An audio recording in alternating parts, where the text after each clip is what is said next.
Мне лично никто не представлялся, документы не показывал.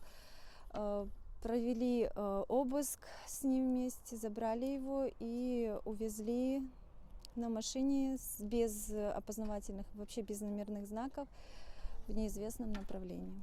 Дружина викраденого вранці 4 вересня Нарімана Джилялова Левіза розповідає про незаконні слідчі дії окупаційної ФСБ.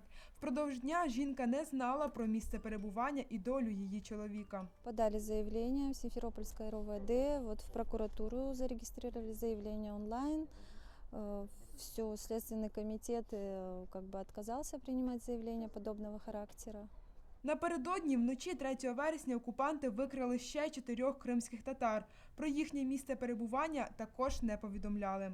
Час ночи у него провели обыск, или человек 7-8, после чего напугали невестку, провели обыск и забрали телефон, и до сих пор мы найти его не можем. Информация, вот, например, о том, что Шевкет Усинов был также задержан, мы получили сегодня, в конце дня, в середине дня.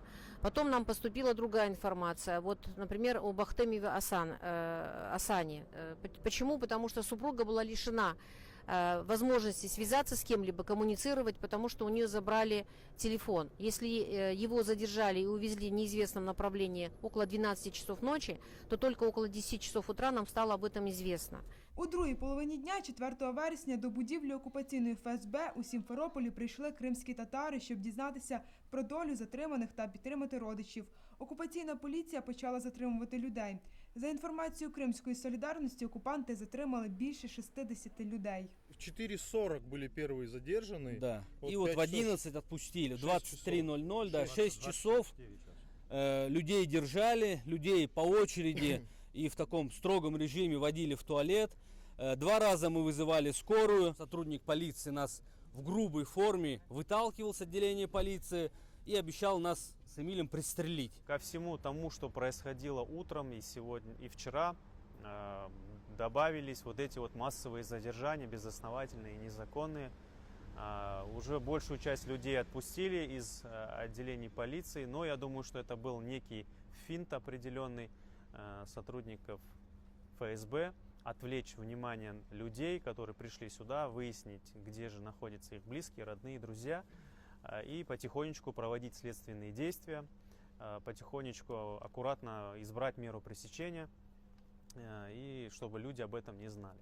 Об 11 годині ночі усіх затриманих відпустили, окрім 2 родичів Ахтемових. Тоді ж стало відомо про місце перебування викрадених раніше 5 кримських татар. Їх утримували у невідомих приміщеннях з мішками на голові та чинили психологічний тиск. Пізніше їх усіх вивезли до будівлі окупаційної ФСБ.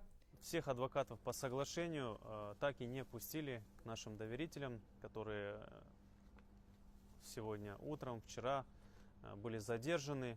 Мы долгое время их искали, и все, так скажем, пути, опять же, вот в это здание приводят в управление ФСБ, только кроме одного человека, это Адаманова Эльдара, а все остальные 4 человека, оказывается, все это время находились здесь, и нам упорно сообщали о том, что здесь их нет, информации нет, людей таких не привозили.